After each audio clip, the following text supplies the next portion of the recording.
Саламатсыздарбы? Биздин бүгүнкү сабактын темасы пикер менен иштөө. Ал үчүн биз Play Marketке киребиз. Издөөчү жолчого Pix деп жазабыз. Андан кийин бул приложенияны жүктөйбүз. Мен бул приложенияны жүктөдүм, ошондуктан менде открыть деп турат.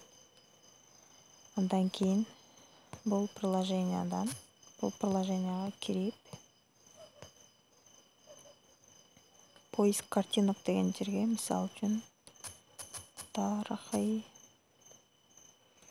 эстеликтер деп жазам. Андан кийин бул жактан сүрөттөр чыгат. Сүрөттөрдүн биз каалаганын тандап алсак болот. Мисалы үчүн бул Ташырабад тандадык. Андан кийин сохранитти басабыз. Успешно сохранено. Мындан чыгабыз.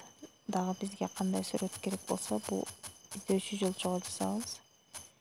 Мисалы үчүн биология предмети боюнча издесек,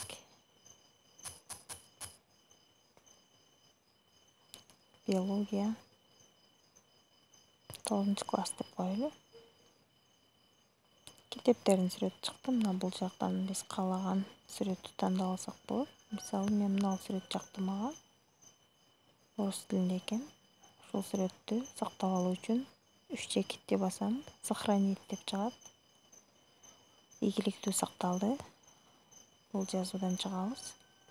Дагы бизге кандай сүрөт керек болсо, ушул жерге жазып чыгарып алсак болот. Мисалы, география предмети боюнча деп көрөлү. География предмети боюнча мисалы үчүн карта менен компас. Бул тарых сабагына да тиешелүү. Сохранитти басам. Ийгиликтүү сакталды. Бул сүрөттөн чыгабыз. Дагы бул жактан каалаган сүрөтүбүздү тандап алсак болот. Мисалы, мына биология, социал, географиянын сүрөтү башка предметтер менен байланышкан. Бул сүрөттү сактап алабыз. Эми ушул сакталган сүрөттөрдү кайсы жакка түшкөнүн текшерип көрөбүз. Ал үчүн кайрадан галереяга келебиз. Галереяга келгенден кийин бул жакта загрузки деген папкага түшөт. Мына бул жерде загрузкада мен азыр сактаган 3 сүрөт түштү.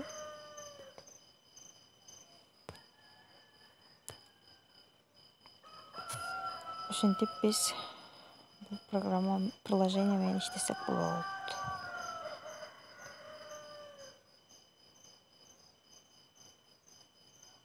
Андан кийин ушул эле сүрөттү кааласак WhatsApp'ка кирип, WhatsApp'тан бөлүшүп койсок болот.